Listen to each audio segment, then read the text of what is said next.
গতকালকের আমার একটি বক্তব্যকে কেন্দ্র করে সাংবাদিক বন্ধুরা আমাকে দৃষ্টি আকর্ষণ করার চেষ্টা করেছেন। সেই বক্তব্যের ব্যাখ্যা হচ্ছে এই যে আমি যখন গ্রামগঞ্জে বক্তব্য দেই সেখানে স্পষ্ট বলার চেষ্টা করি আমাদের এই গ্রামগঞ্জে অবস্থানরত সকল শ্রেণী পেশার মানুষদেরকে উদ্দেশ্য করে, যেমন একজন দাড়িওয়ালা, দাড়ি কাটা, দাড়ি ছাড়া, টুপিওয়ালা, তরিকা চর্চা করে, কিংবা তাবলিগ, হেফাজত, কিংবা একজন বিড়ি খাওয়া, বিড়ি ছাড়া যে কোনো সাধারণ নাগরিক, প্রত্যেকেই কিন্তু আমার ভোটার।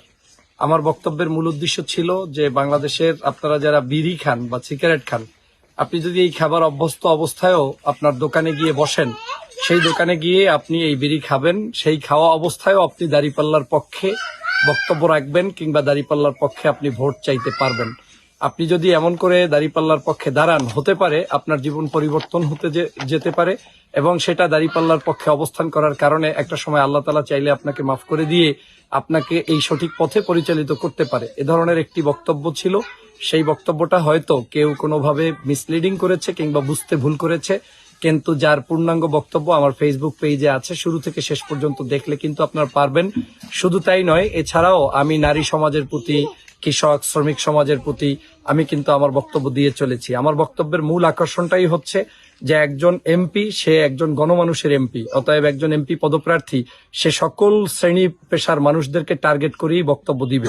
এবং আপনারা জানেন যে বাংলাদেশে আলেম সমাজ, ইসলামিক স্কলাররাও কিন্তু বিভিন্ন সময় নসিহতে বলেন যে সৎসঙ্গে সর্ববাস, অসৎসঙ্গে সর্বনাশ।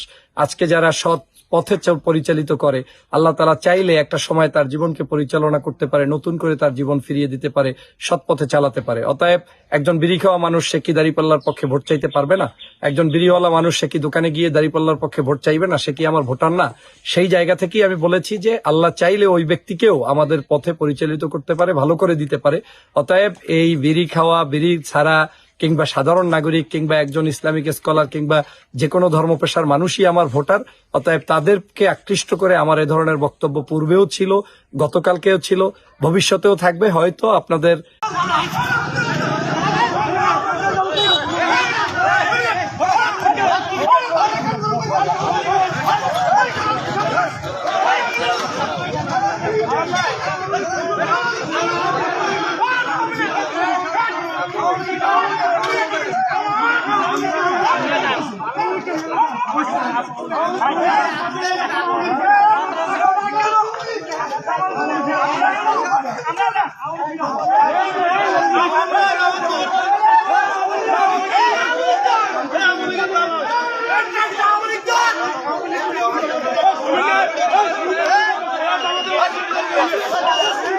ফোনে কথা বলছি।